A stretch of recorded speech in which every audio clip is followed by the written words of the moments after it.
La historia de Mariquita, de Guadalupe Dueñas. Nunca supe por qué nos mudábamos de casa con tanta frecuencia. Siempre nuestra mayor preocupación era establecer a Mariquita. A mi madre la desazonaba tenerla en su pieza. Ponerla en el comedor tampoco convenía.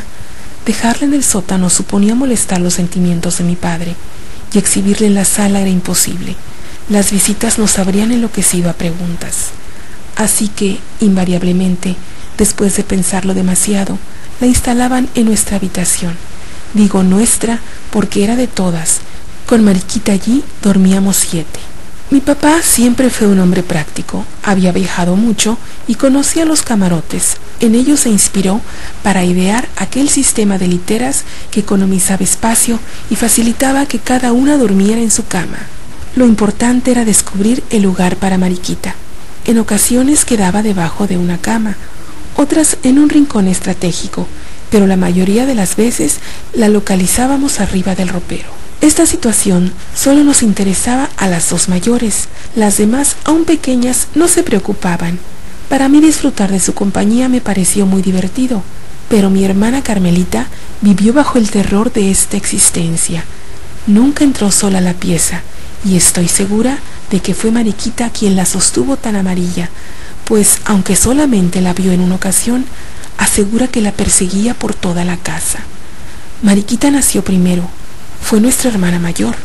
Yo la conocí cuando llevaba 10 años en el agua y me dio mucho trabajo averiguar su historia. Su pasado es corto y muy triste. Llegó una mañana con el pulso trémulo y antes de tiempo. Como nadie la esperaba, la cuna estaba fría y hubo que calentarla con botellas calientes. Trajeron mantas y cuidaron que la pieza estuviera bien cerrada. Isabel, la que iba a ser su madrina en el bautizo, la vio como una almendra descolorida sobre el tul de sus almohadas. La sintió tan desvalida en aquel cañón de vidrios que solo por ternura se la escondió en los brazos. Le pronosticó rizos rubios y ojos más azules que la flor del heliotropo. Pero la niña era tan sensible y delicada que empezó a morir. Dicen que mi padre la bautizó rápidamente y que estuvo horas enteras frente a su cunita sin aceptar su muerte. Nadie pudo convencerlo de que debía enterrarla. Llevó su empeño insensato hasta esconderla en aquel pomo de chiles que yo descubrí un día en el ropero, el cual estaba protegido por un envase carmesí de forma tan extraña que el más indiferente se sentía obligado a preguntar de qué se trataba. Recuerdo que por lo menos una vez al año papá reponía el líquido del pomo con una nueva sustancia de su química exclusiva. Imagino que sería aguardiente con sosa cáustica. Este trabajo lo efectuó emocionado y quizá con el pensamiento de lo bien que estaríamos sus otras hijas en silenciosos frascos de cristal, fuera de tantos peligros como auguraba que encontraríamos en el mundo. Claro está que el secreto lo guardábamos en familia. Fueron muy raras las personas que llegaron a descubrirlo y ninguna de estas perduró en nuestra amistad. Al principio se llenaban de estupor, luego se movían llenas de recelo. Por último desertaban haciendo comentarios poco agradables acerca de nuestras costumbres.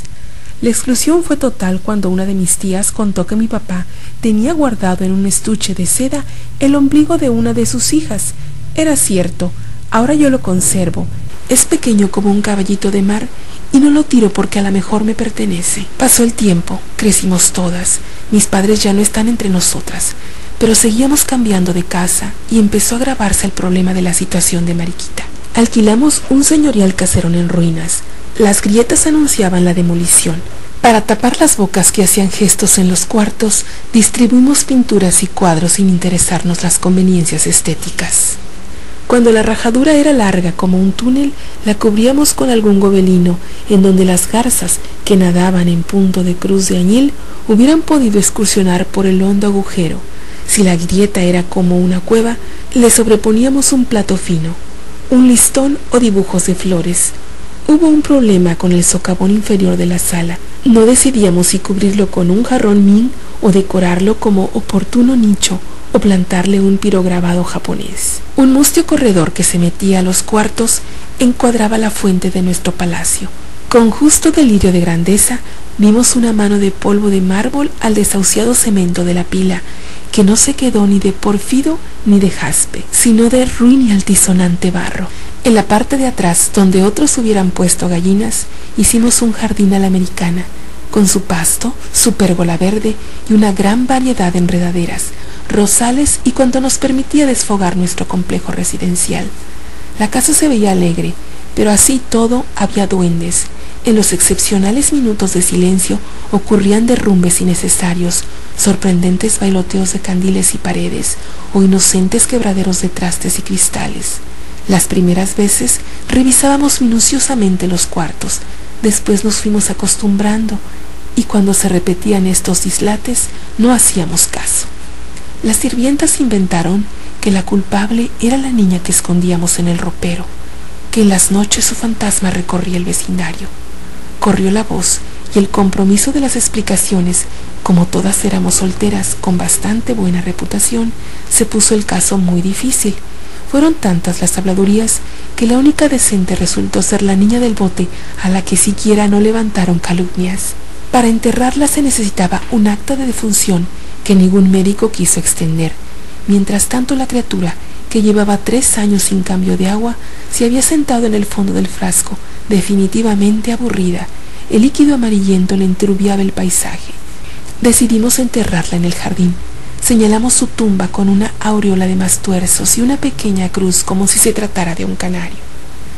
Ahora hemos vuelto a mudarnos y no puedo olvidar el prado que encarcela su cuerpecito. Me preocupa saber si existe alguien que cuide el verde limbo donde habita y si en las tardes todavía la arrullan las palomas. Cuando contemplo el entrañable estuche que la guardó 20 años, se me nubla el corazón de nostalgia, como el de aquellos que conservan una jaula vacía. Se me agolpan las tristezas que viví frente a su sueño. Reconstruyo mi soledad y descubro que esta niña ligó mi infancia a su muda compañía.